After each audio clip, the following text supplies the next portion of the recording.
Glad you're with us for Denver 7 News at 10 this busy Thursday night. I'm Shannon Ogden. Governor Jared Polis has declared an emergency ahead of the severe winter storm on the way. He is also deploying the National Guard to provide storm response support and activating the State Emergency Operations Center to take all necessary action to help with the places that will be hardest hit. State workers are being directed to work remote tomorrow if possible, and the major Front Range school districts have already canceled class for tomorrow. So all this to say, as we take a live look outside, it looks like we're going to get a lot of snow. Now, we have the coverage you need for the storm. Denver 7's Colette Bordelon out along I-70 tonight. Law enforcement who spent the day rescuing stranded drivers have a message for you tonight.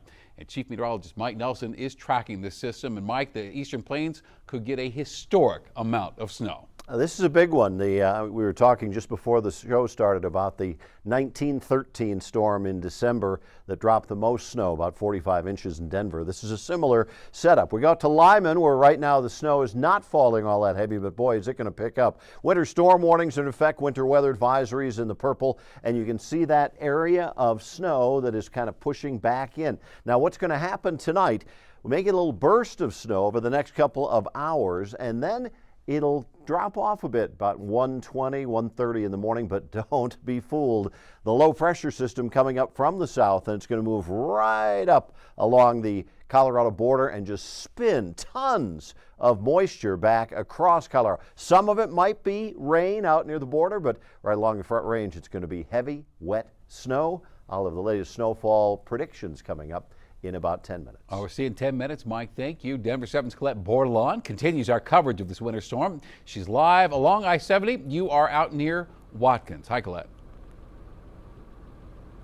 That's right, Shannon. We're just past E470, just before Watkins. We stopped here because you can see some semis that are actually parked there in the eastbound and westbound lanes of 70, and it doesn't look like they're chaining up. It looks like they're planning to stay here overnight. Travel expected to be really rough, and normally, when I'm covering a snowstorm, I expect to get sent to the mountains, but tonight we're focusing on the Eastern Plains. They're expected to take the brunt of this storm with historic snowfall expected out there in parts of Elbert and Lincoln counties. More road closures also likely. So tonight, I spoke with one nonprofit who's prepping to help tomorrow if they're needed.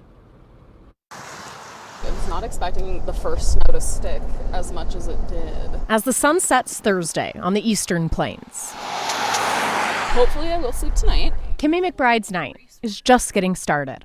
We are driving out eastbound on I-70 to kind of get a situational check about the storm and the situations that we have the possibility to encounter tonight. The snow is just getting started too.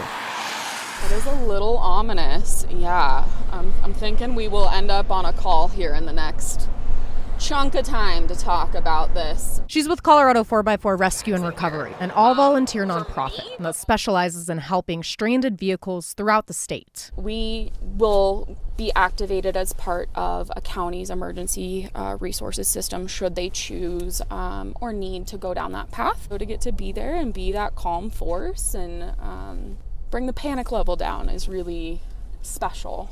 They likely won't be deployed tonight, but tomorrow morning, that could change. I'm a bit of an adrenaline junkie. So it's a little bit of excitement about like, all right, like, are we gonna go? Are we gonna wait? What's the story? We're obviously keeping eyes on the Eastern Plains. A group prepared for anything. But staying off the road unless you absolutely have to go out, and it will be your best decision in situations like this. Ready to help those who can't just stay home.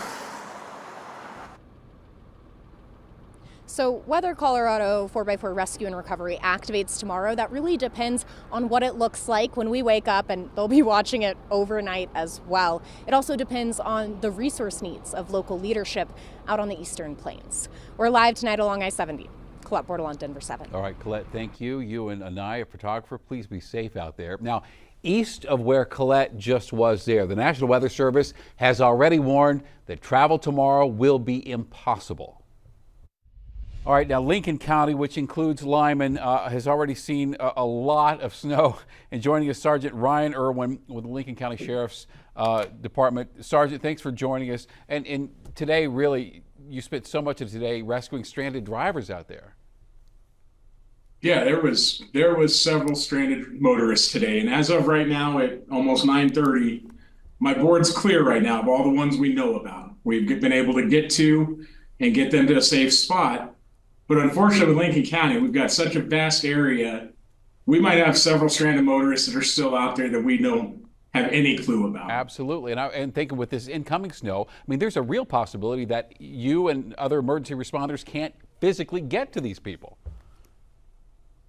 Yeah, there's so many